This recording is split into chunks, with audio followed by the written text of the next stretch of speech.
In this video I'm going to show you how to install a behavior log on a tablet and on a desktop computer, and show you how quickly and easily you can start doing guided discipline behavior logs on a tablet in class.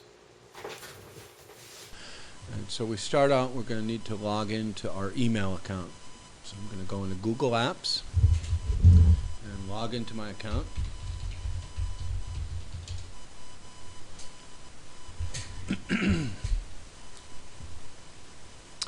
And we need to go to Google Drive.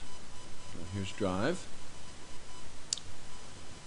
And the very first thing you're going to want to do is create a folder called Behavior Logs. Now I'm going to go in here and show you mine, but you're going to need to create this folder by clicking this New Folder icon. We'll go into my folder, and here are my behavior logs for Term 2. I have an archive for my Term 1 behavior logs. They're in another folder. Okay, but all you're going to do is go up to Create. Once you've created this directory called Behavior Logs, you're going to go up to Create, and you're going to create a form. And this is your behavior log form. And my directory is shared, so it's asking me if I want to create and share it. Your directory doesn't necessarily need to be shared, but you may want to share this with your vice principal or counselors. Anyway, I'm going to create and share. And you can choose a theme for your form. I just tend to stick with the default. And you want to make sure that this Require Fall River Public Schools is checked, because this form is nobody else's business. It's just for Fall River Schools. I don't know that you need this automatically collect respondents username, because really nobody's going to be filling out this form except for you.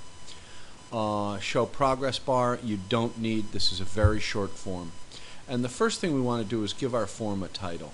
And so we'll call it BL for behavior log.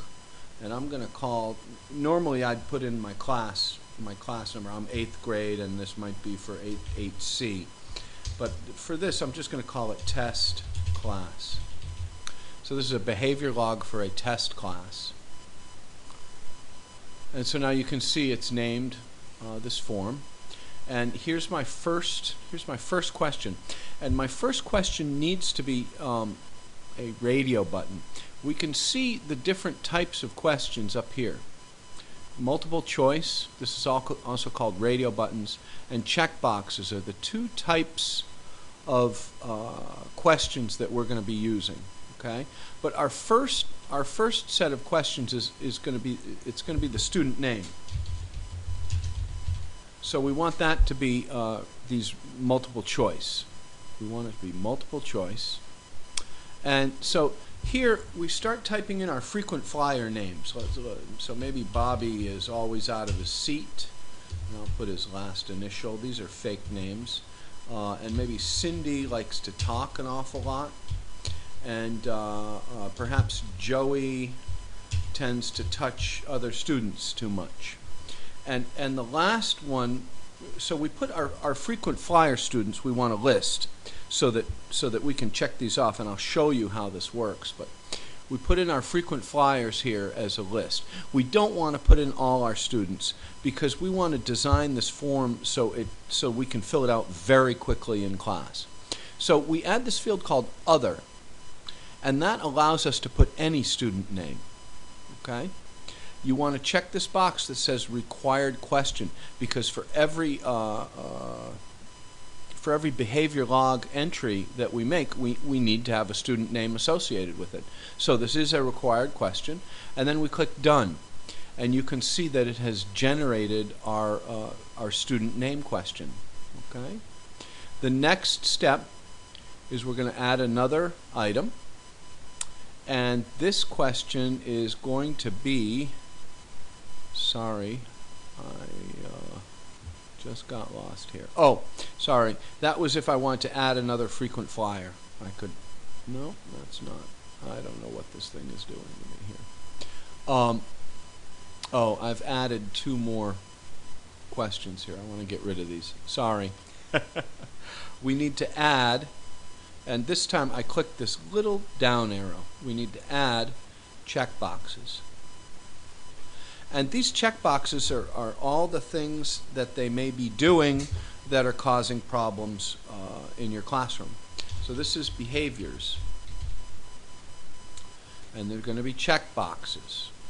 And let's put the first behavior as talking during class. And how about the next one is out of seat, head down, late to class. How about late from bathroom, touching another student. This is where you list all the behaviors that you need to start logging. Okay, and so these are frequent behaviors. Okay, these are things that we're going to log all the time. And make sure you always add the other option. And this will allow you to type in another behavior, or maybe they said something specific to you that was inappropriate. This is where you can add another statement and log that as well. And we click done. So now we've got our student, and then we've got our behavior. And then the last thing we want to do is our RTI, our response to intervention.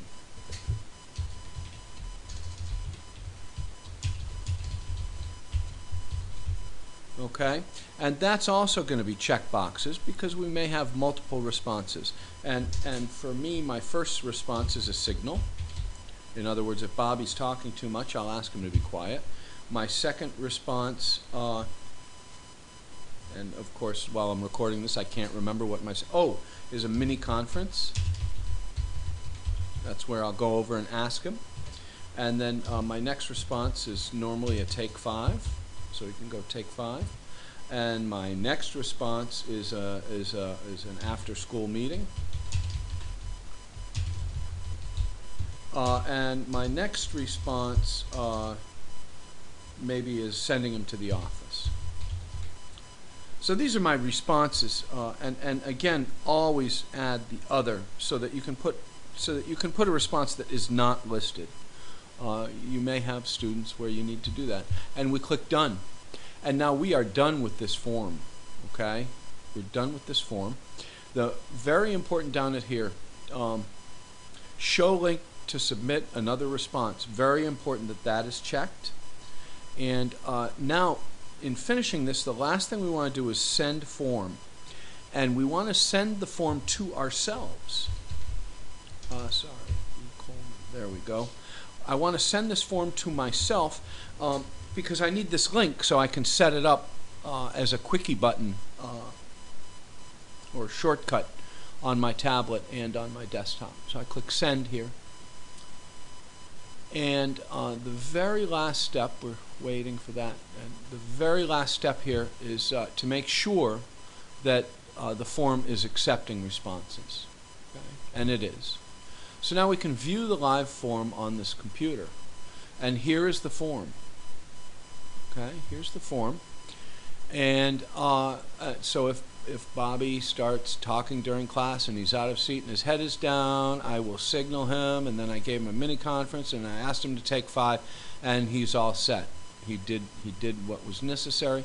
And now if another student is causing a problem, maybe Cindy is late coming back from the bathroom, and I'll have a mini conference with her, and I'll save that, and maybe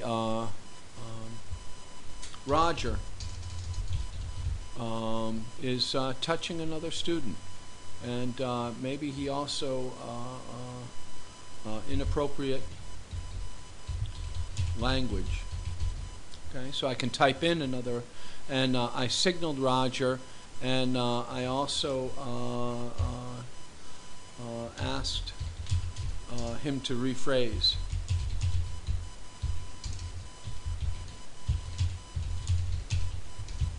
Something like that, and submit. So now I've made these responses, and I've got my test form in there, and I can close these windows.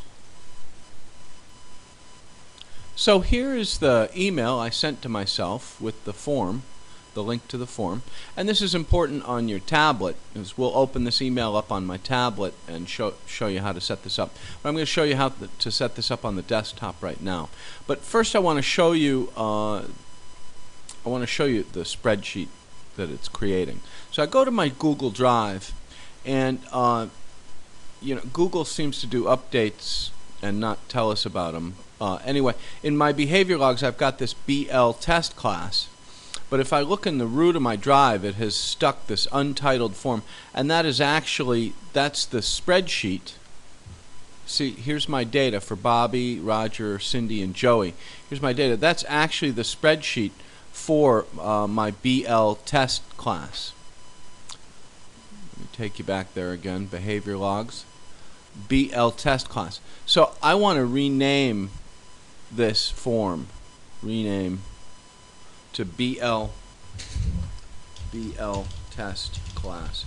And the last time I did this, I didn't have this problem, but so be aware this is an odd flaky thing. Anyway, I want to take this BL test class and I want to move it to behavior logs, so I just drag it up to behavior logs and let go. And now it's in behavior logs. So I've got the form and I've got the data. Here's the form and here's the data. Okay. So now I'm going to show you how to set this form up on your desktop computer. So here's my email and here's this link. So I click the link and it opens the link in a new window. And now I just want to copy and paste it, add page, behavior log test class, save, and there it is. So anytime that I need to do a behavior log entry, I can just click this button, boom, and now I can do my behavior log entry. Just like that. So this is where the behavior logs become very powerful. So I've got this behavior log that I've been logging student data in for a while, and let's say we're going to do a mini conference with a student. The first thing I need to do is go into the spreadsheet. Whoops, that's not the spreadsheet, that's the log, that's the form. We'll go into the spreadsheet. Here's the spreadsheet. So here's this spreadsheet, and I don't want to modify the original spreadsheet, so the first thing I do is go up and I go to the File menu and I choose Make a Copy. So now it's making a copy of the behavior log. And here's my copy. And the second thing I need to do is go up here and unlink it from the form. If I don't unlink it from the form, well, let me show you what happens. So I want to, normally this spreadsheet would be gigantic. I log a lot of data. And I only want to, let's say I'm conferencing with Cindy, so I want Cindy's data all to be together. So what I want to do is I want to sort this spreadsheet by student name. And right now, because the spreadsheet is attached to the form and receiving data from the form, it can't be sorted. If I go up here and try and choose sort, you see these are grayed out. Okay? So I've got to unlink it. I've got to unlink it from the form. Are you sure? And again, I'm going to glance up and make sure I'm working with the copy, not the original. And as long as this is the copy, I'll click OK. So now we're unlinked. And now we can mess with the data. So now I can sort this row, this column, excuse me. Sorted the sheet by name. And now when I conference with Cindy, I can only show her data. In other words, her data would appear, as one block on the screen, and I would scroll down to it and show it to her.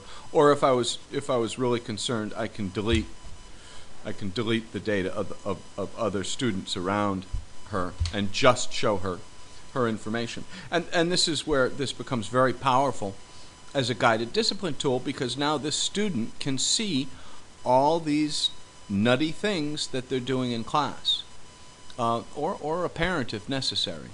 Notice that we've got this wonderful date and time stamp. It's taken me 2 days to make this video. So this is the very useful part, and this is the whole reason for doing this. I hope you enjoyed the video.